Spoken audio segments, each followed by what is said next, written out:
Mesdames et messieurs, bonsoir et bienvenue à tous dans ce 20h sur Gabon News.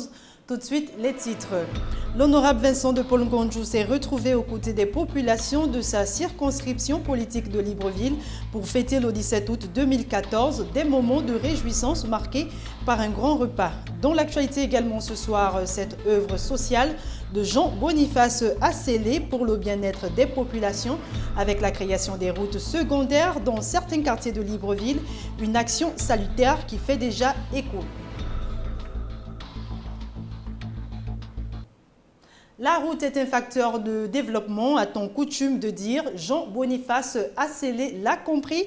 Il œuvre pour le bien-être de ses prochains en créant des routes pour la libre circulation des personnes et des biens. Nos reporters l'ont surpris en pleine action au quartier Bellevue 2 pour joindre le B2. C'est à Libreville. C'est un reportage de Marcel Tsonga sous les images de Justin Bitigui. Être heureux, c'est se soucier les uns les autres. Être civilisé, c'est travailler ensemble en vue de créer une vie meilleure pour ses semblables. C'est ce que nous fait comprendre cet homme, le général Jean Boniface Asselé. Il supervise les travaux de création des voies secondaires dans certains quartiers de la capitale gabonaise. La route était un peu basse.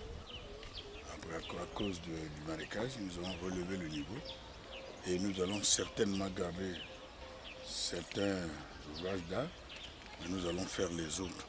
Ici, en présence de ces engins, il donne quelques instructions pour mener à bien les travaux.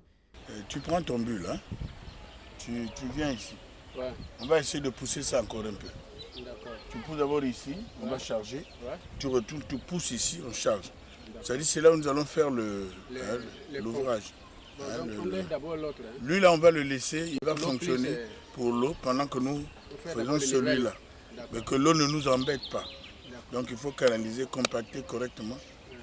C'est du sable, ça peut nous emmerder. Mais il faut véritablement compacter là. Donc tu prends le bulle, tu pousses là, hein, tu laisses partir la base, on met du sable, on compacte, et là aussi tu fais la même chose. L'homme fait preuve d'humanisme envers ses semblables. Il trouve son bonheur en celui des autres. Pour lui, tout n'est que vanité et on n'emmène rien avec soi une fois sa mission accomplie sur terre. Lieu de théâtre où l'homme s'en va après avoir joué son rôle. Cette initiative, celle de créer des voies secondaires dans les quartiers de Libreville, est salutaire et les populations apprécient déjà, suivant les témoignages au micro de nos reporters Marvin Beryl, Marcel Tsonga, sous les images de Justin Bitigui. Tu vas prendre ton engin, tu dames pour compacter, pour que les zones ne nous dérangent pas au moment où nous allons faire l'ouvrage. Nous sommes à Bellevue 2, un quartier de Libreville. Ces engins sont là pour la création des voies secondaires à l'initiative de cet homme, Jean Boniface Asselé, premier maire adjoint de la commune de Libreville. Heureux, même les tout petits ne cachent pas leur bonheur, ils en témoignent. Ça nous fait du bien et puis on est content d'avoir cette route. On est là depuis ça fait 7 ans. Il a d'abord fait une première route. Il a renouvelé. Ça nous fait du bien.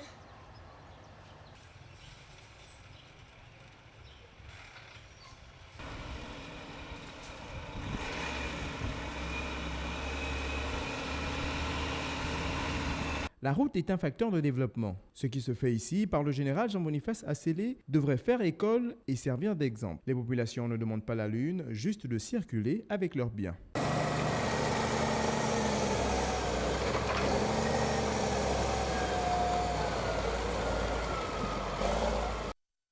Par ailleurs, pour être plus proche des populations de sa circonscription politique, l'honorable Vincent de Paul Ngondjou a invité les populations de sa zone au repas de l'indépendance dans le cadre des activités marquant la célébration des 54 ans d'accession du Gabon à la souveraineté internationale. Reportage de Kenyongori, Marcel Tsonga sous les images de Justin Bitigui.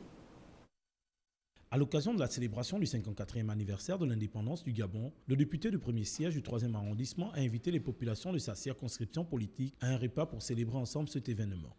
Nous fêtons aujourd'hui le 54e anniversaire de l'indépendance.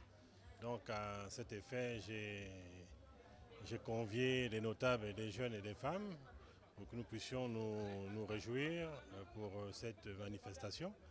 Ça me permet également de rencontrer des populations pour lesquelles je n'ai pas pu rencontrer ces derniers temps. Une fête marquée par des déguerpissements dans cette zone, mais Vincent de Paul Ngonjou joue l'apaisement, prône le développement et la cohésion. Vous savez que ces derniers temps, l'actualité dans notre quartier, c'est le déguerpissement des populations, suite au développement de notre quartier, avec l'ouverture de différentes voies qui vont se faire. Certains le prennent bien, d'autres le prennent mal, mais je dis, écoutez, il faut bien accepter le développement pour que demain, les populations qui resteront dans ces différents quartiers pourront avoir un bien-être. Pour les présents, ce geste les rapproche davantage de leurs élus et les réjouit. À travers notre honorable député, vous voyez, il essaye de faire un effort pour nous, pour sa population. Déjà, il est proche, ça prouve qu'il est proche de ses électeurs. Et c'est une joie de se retrouver le jour de l'indépendance. L'an 54 de l'indépendance du Gabon a été célébré avec faste au domicile du député du premier siège du 3e arrondissement de Libreville. Un moment de réjouissance inoubliable selon les riverains.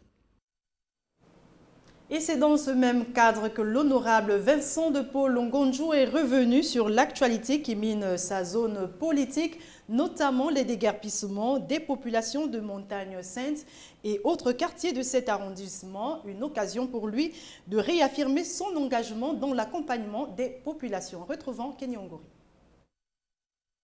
La célébration de l'indépendance du Gabon au domicile de Vincent de Paul Ngonjou était une occasion pour le député de ce siège de clarifier les choses sur ce qui semble être devenu une incompréhension à propos des déguerpissements dans sa circonscription. Les problèmes que nous avons rencontrés, ce n'est pas avec les propriétaires, c'est beaucoup plus avec les locataires. Parce que les propriétaires ont touché leurs droits et ont bien dit aux locataires de quitter les lieux à une date bien précise. Mais vous savez très bien que d'aucuns pensaient que ce projet, c'est un projet qui ne verrait pas le jour. Et forte était la surprise de tout le monde de constater qu'un matin, les engins arrivent pour casser. Il y a tout de même des zones qui n'ont pas encore connu les dédommagements qui feront l'objet d'un communiqué. Et pour les familles en détresse pendant les premiers déguerpissements, elles sont aujourd'hui relogées de façon provisoire dans le 6e arrondissement en attendant la livraison des logements sociaux à Angondje. Il y a la zone de Saint-Palmy à Kimidjavoni, où certaines populations n'ont pas encore été indemnisées, où il y a des revendications, et ces revendications, j'ai un rendez-vous avec le ministre de Gambia mardi, justement, pour régler le problème de, je pense, ces 3 ou 4 familles, ça va être réglé, et je pense qu'une fois que ces problèmes sont réglés avec ces différentes familles, tout le monde trouvera son compte. Nous avons relogé 5 familles, ont été relogées provisoirement à Zarayon. Et les logements sont en voie de finition dans la commune d'Akanda, plus précisément en Ngondje. Donc ces 5 familles sont bien logées actuellement à Zarayon. Le développement est une affaire de tous et pour le député, aucune famille ne se sentira lésée car les mesures et dispositions nécessaires sont prises pour assurer l'accompagnement des familles déguerpies. Et pendant ce temps, la date de l'indépendance du Gabon tend à être beaucoup plus un moment de fête que de réflexion sur les problématiques post-indépendance. L'absence d'une prise en compte d'un cadre de réflexion globale sur des thématiques historiques se fait toujours attendre. Voici l'analyse de Patrick Charfery.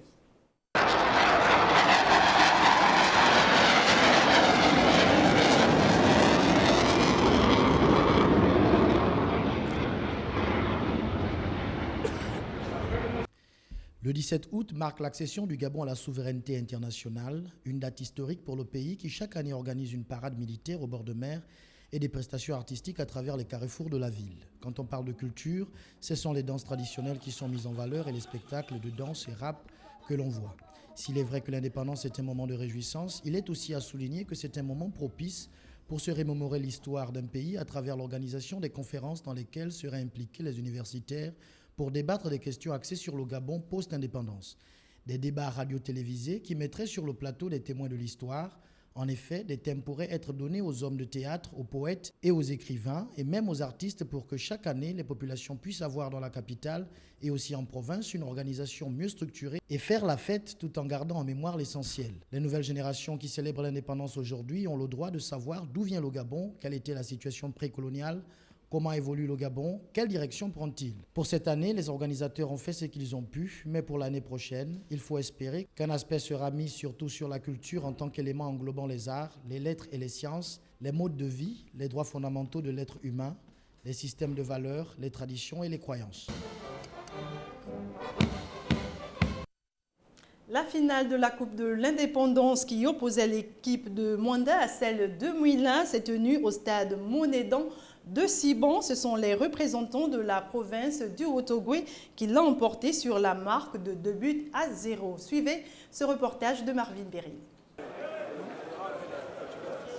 2-0, c'est le score final de la rencontre qui a opposé la province du Haut-Ogooué, représentée par la ville de Mwanda, face à la province de Langounié, représentée par celle de Mouila, dans le cadre de la coupe organisée à l'occasion des 54 ans d'indépendance de notre pays. En présence des plus hautes autorités de l'État, en tête desquelles le président de la République, son Excellence Ali Bongo Ondimba, le coup d'envoi de cette rencontre a été donné au stade Monédan de Siban par le Premier ministre, le professeur Daniel Onaando. Un début de rencontre bien entamé par l'équipe de Mwanda qui, dès les premières minutes, a imposé son rythme de jeu à une équipe de Mouila pas très organisée techniquement. Pendant près de 20 minutes, Mwanda va jouer très haut, mettant ainsi la pression à l'équipe de Langounié qui, tant bien que mal, arrivera à contenir ses assauts. Mais à la 28e minute, de la tête, Bouba Koné va concrétiser la domination de Mwanda 1-0. Le score restera ainsi jusqu'à la pause. De retour des vestiaires, Mouila tentera de mieux organiser son jeu afin de revenir au score, mais n'y parviendra pas. C'est au contraire Mwanda qui va monter d'un cran et acculer la défense adverse. Afin de conforter sa victoire, Mwanda inscrira son second but à la 67e minute par Yohan Bouma.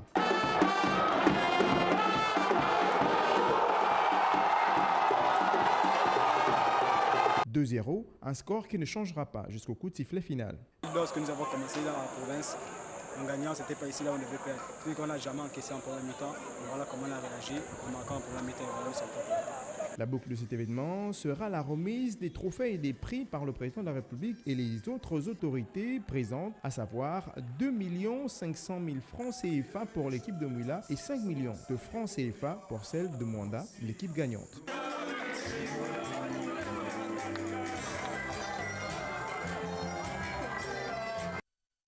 Voilà, point final à cette édition. Merci pour votre attention. L'information se poursuit sur www.gabonnews.com à demain même heure.